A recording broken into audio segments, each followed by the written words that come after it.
कैसे आप लोग। आज हम लोग जाने वाले हैं घूमने, नहीं आज नहीं कल जाने वाले हैं घूमने के लिए। तो मेरा भाई मुझे लेने आया है और हम लोग कहाँ कहाँ जाने वाले हैं ये थोड़ा सस्पेंस है। आप आगे के ब्लॉग में बनी रहिए और देखते रहिए। तो सुबह सुबह हमें उठा दिया जाता है 4 बजे, क्योंकि हमारे घर वालों का कहना होता है कि कहीं घूमने जाओ तो थोड़ा बहुत घर का खाना तो मिलना ही चाहिए। तो हम लोग पहले बनाते हैं रोटी सब्जी और कुछ मीठा। उसके साथ हमारी सुबह की शुरुआत गौ माता को रोटी खिला के और मेरे भाई के काम करके। काम करना अच्छी बात है। अब जाने का वक्त होता है हमारा और हम लोग ऐसे ऐसे जगह पे जाने वाले हैं जो कि छत्तीसगढ़ के अंदर ही है, पर बहुत ही सुंदर जगह है। जिस जगह को छत्तीसगढ़ वाले तो अच्छे से ही जानते होंगे और जो नहीं जानते हैं वो हमारे ब्लॉग में बने रहे तो आगे पता ही चल जाएगा। रास्ते में कुछ ऐसी चीजें मिल जाती हैं जो हमको पता भी नहीं होता कि ये होता क्या है, और कुछ ऐसी भी चीजें मिल जाती है जो हमारे उपयोग के लायक होती है, जैसे कि ये पत्ते या बेल पत्ते जिसे बोलते हैं, और ये फल की पता नहीं ये है क्या, पर बहुत ही अच्छे दिख रहे होते हैं। और इतने दूर के ट्रैवल में कुछ लोगों को तो बहुत मजा आता है क्योंकि वो खाते पीते जाते हैं, और कुछ लोगों को ये सजा हो जाती है। और हम लोग जाने वाले हैं 3 ऐसी जगह जो छत्तीसगढ़ के गरियाबंद जिले में पाए जाते हैं, जो अपनी प्रकृति के लिए बहुत ही ज्यादा फेमस होती है, जिनमें झरने और विशालकाय मूर्ति के कारण ये फेमस जगह होती है। और यहाँ के कई मंदिर अपने इतिहास के कारण तो कई मंदिर अपनी मान्यताओं के कारण बहुत प्रसिद्ध हैं। तो हमारी पहली जगह है भूतेश्वर नाथ मंदिर, जो छत्तीसगढ़ के गरियाबंद जिले से 3 किलोमीटर दूर घने जंगलों के बीच मरौदा गांव में स्थित है, जो विश्व के सबसे विशालकाय प्राकृतिक शिवलिंग है। यहाँ के स्थानीय लोगों से बात करने पे पता चलता है कि इस शिवलिंग की पूजा जब यह 3 फुट के थे तब से की जाती है। यहाँ पे एक बैल के हुकारने की आवाज आती थी, जिसे शिव जी मानकर पूजने लगे, और तब यह एक टीले के समान थे। और यहाँ की सबसे खास बात यह है कि इस शिवलिंग का आकार हर साल बढ़ता है और इसे हर साल शिवरात्रि के दिन मापा भी जाता है। पहली बार इनका मापन जब ये 35 फीट ऊंचा और 150 फीट मोटे थे तब किया गया था, लेकिन वर्तमान में इसका आकार 80 फीट ऊंचा और 290 फीट मोटा है। और इस जगह की स्थापना 30 साल पहले हुई थी। द्वादश ज्योतिर्लिंगों की भांति छत्तीसगढ़ में इसे अर्धनारीश्वर शिवलिंग होने की मान्यता भी प्राप्त है। यह मंदिर पूरे पेड़ पौधे और पहाड़ों से घिरा होता है, जिसके कारण ये बहुत आकर्षक भी लगता है। और यहाँ पे 2 बार मेले भी लगते हैं, जैसे कि सावन में और शिवरात्रि में, जिसके कारण यहाँ पे भीड़ बहुत ज़्यादा होती है और बहुत ही सुंदर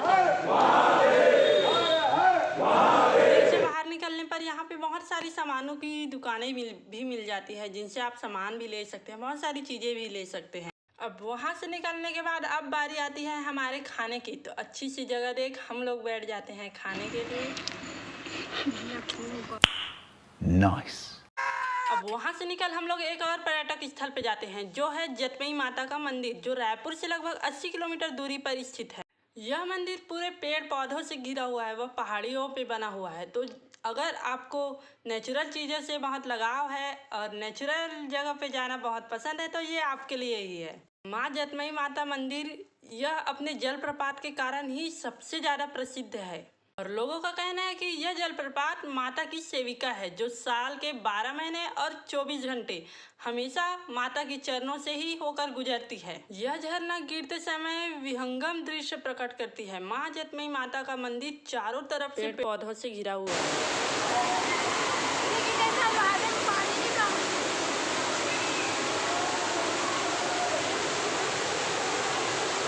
झरने की कलकलाती ध्वनि और इस प्राकृतिक जगह को कितना भी देख लो मन भरता ही नहीं है, मानो देखते ही रहो देखते ही रहो। और यहाँ पे ऐसी बहुत सी मंदिर हैं, जैसे कि हमारे जाते ही हमें एक मंदिर मिलता है जो होता है शिव जी का मंदिर, और भीड़ से अंदाजा लगा ही सकते हैं कि शिव जी को देख आधे लोग इनकी पूजा करने और आधे लोग अपनी मन्नतें पूरी करने के लिए यहाँ पे आते हैं। यहाँ की सभी मंदिरें सफेद रंग से ही पोताई की गई है।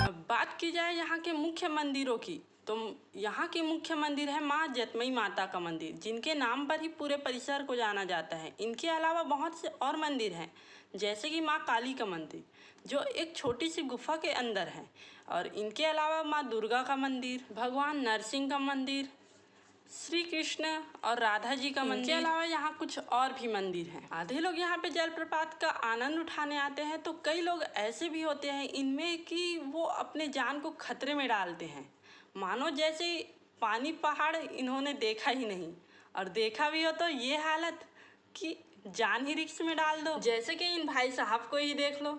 अब इनको छोड़ हम चले जाते हैं माँ जतमई माता के मंदिर, जो झरने के जस्ट नीचे पे ही है, और झरना इनके चरणों को छू के ही आगे बढ़ता है और यहीं से वो नीचे जाता है। तो यह है माँ जतमई माता का मंदिर, और नीचे से ही इतना सुंदर लगता है मानो जंगल के अलावा यहाँ और कुछ ही नहीं। और इनके अलावा एक और लोकप्रिय मंदिर है, जो है हनुमान जी का मंदिर, क्योंकि इनके लोकप्रिय होने का कारण ये है कि ये वह विशाल रूप में है, जो दूर से ही दिखाई पड़ते हैं, और जो अपने कंधे पे एक तरफ राम जी को और एक तरफ लक्ष्मण जी को बैठाए हुए हैं।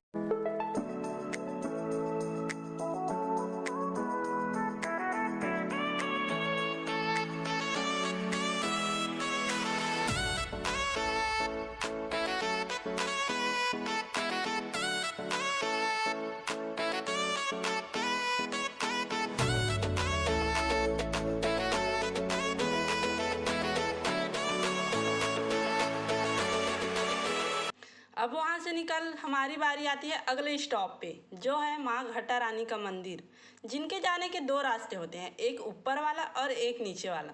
हम लोग जा रहे हैं ऊपर रास्ते से, जहाँ से जलप्रपात गिरता है नीचे।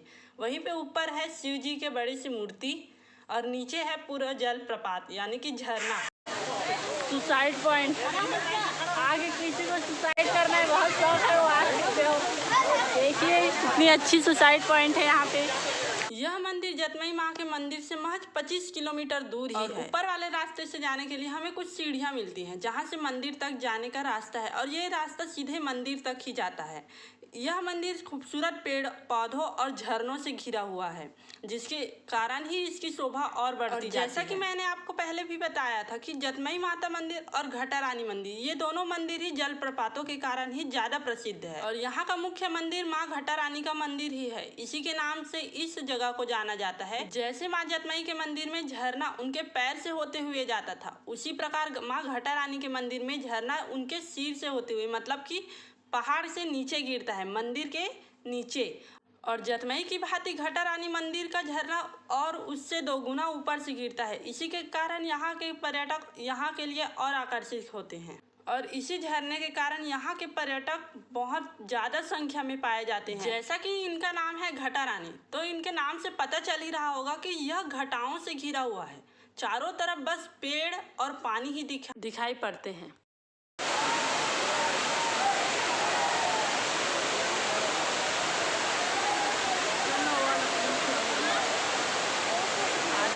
लोग यहाँ नहाने ही आते हैं, तो फिर क्या था, मेरे साथ आए मेरे भाई बहन भी इसमें शामिल हो जाते हैं। यहाँ की भीड़ देख रहे हो, इतना ज्यादा भीड़, अगर किसी का हाथ पैर थोड़ा सा भी फिसला तो सिर फूटने का पूरा चांस है। यहाँ खड़े हो के जिधर नजर घुमाओ बस पेड़ ही दिखाई पड़ेंगे, और ये जंगल शांत होने के साथ साथ थोड़ी खतरनाक भी है। यहाँ आसपास कभी भी जंगली जानवर भी आ सकते हैं, और आते हैं। अब हमारा लास्ट स्टॉप होता है राजिम, जिसे छत्तीसगढ़ का प्रयाग भी बोला जाता है, जो रायपुर के लगभग 45 किलोमीटर के अंतराल में स्थित है। यह नदी त्रिवेणी संगम भी कहलाता है, जहाँ पे पैरी, सोंढूर और महानदी का संगम होता है, और इसी में बसे इस नगर को अर्धकुंभ के नाम से भी जाना जाता है। देखा चेहरा साफ हुई। अभी भी लई है। गजब बेइज्जती। राजिम में नदी के एक किनारे भगवान राजीव लोचन का मंदिर है, और बीच में कुलेश्वर महादेव का मंदिर है। कुलेश्वर महादेव का मंदिर नदी के बीच में होने के कारण हमें इसे लक्ष्मण झूला से पार करना पड़ता, पर इनको किसी झूले की जरूरत नहीं पड़ती, ये अपने पैरों से ही पूरी नदी पार कर लेती है। कुलेश्वर महादेव मंदिर की स्थापना 8वीं शताब्दी में हुई थी, और यहाँ की ऐसी मान्यता है कि दुनिया की शुरुआत में भगवान विष्णु के नाभि से निकला कमल यहीं पर स्थित था, और ब्रह्मा जी ने यही सृष्टि की रचना की थी, इसीलिए इसका नाम कमल क्षेत्र भी पड़ा था। और बोला जाता है कि वनवास के समय माँ सीता देवों के देव महादेव को पूजने के लिए यहाँ पे रेत के शिवलिंग बनाई थी, उनकी पूजा करने के लिए। और यह शिवलिंग अभी तक यहाँ पे स्थापित है। इस मंदिर की अलग अलग कहानियाँ हैं। जैसे कि एक कहानी और है, इसी नदी के किनारे एक महादेव का मंदिर और है, जिसे मामा का मंदिर बोला जाता है, और कुलेश्वर महादेव को भांजे का मंदिर बोला जाता है। बोला जाता है कि जब नदी पूरा आ जाता है तब कुलेश्वर महादेव डूबने लगते हैं और मामा मामा करके पुकारने लगते हैं। तो वो उस मंदिर तक अगर नदी का पानी चला गया और टच कर लिए उस मंदिर को, तो यहाँ का पानी का स्तर नीचे चला जाता है और कुलेश्वर महादेव का मंदिर बच जाता है, मतलब डूबने से बच जाता है। इसलिए यहाँ की मान्यता है कि एक नाव में भांजे और मामा को नहीं बैठाया जाता। राजिम एक प्राचीन स्थल है जो अपनी संस्कृति और धार्मिक महत्वपूर्णता के लिए प्रसिद्ध है। यहाँ कई पुरातात्विक स्थल, मंदिर और धार्मिक स्थल हैं। यह 3 नदियों का संगम है, इसलिए कई लोग अपनी परिजनों की मृत्यु के बाद उनका अंतिम संस्कार राजिम में ही करते हैं। इस जगह को पवित्र और शुद्ध स्थान के रूप में माना जाता है। इस स्थान का प्राचीन नाम कमल क्षेत्र भी है, जैसा कि मैंने आपको पहले भी बताया। माघ पूर्णिमा में यहाँ भव्य मेला लगता है, जिसमें देश भर के श्रद्धालु आते हैं। यहाँ होने वाले हर साल हिंदू धार्मिक मेला में बड़ी संख्या में लोग हिस्सा लेते हैं। मेला का आयोजन विशेष धार्मिक आधार पर होता है। इसमें भगवान शिव, पार्वती और गणेश जी की पूजा की जाती है। यहाँ का सबसे बड़ा पर्व महाशिवरात्रि होता है, जिसके कारण इस पर्व का आयोजन माघ मास की पूर्णिमा से प्रारंभ होकर फाल्गुन मास की महाशिवरात्रि तक चलता है। राजिम के देवालय ऐतिहासिक और पुरातात्विक दोनों ही दृष्टियों से महत्वपूर्ण है और यहाँ पे कई मंदिर स्थापित हैं, जैसे कि भगवान जगन्नाथ जी का, सूर्य देव का और बहुत से मंदिर हैं। बोला जाता है कि राजिम भगवान विष्णु के चारों रूपों को समर्पित है। भगवान राजिम लोचन के मंदिर में चारों धाम की यात्रा होती है। और ये है विष्णु जी के स्वरूप, मतलब राजिम लोचन भगवान।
देखो संगवारू हुए काचू रावत ही भी राजिम में आके पाँव फारे सरास कर घर से फूल लाना चाहिए।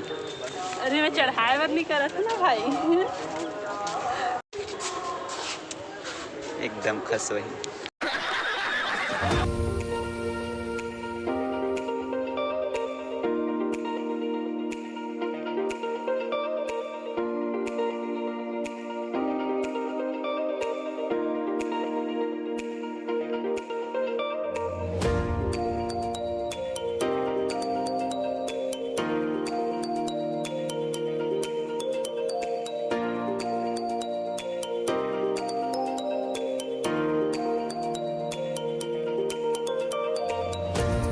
के लिए बस इतना ही। मिलते हैं अगली वीडियो पे।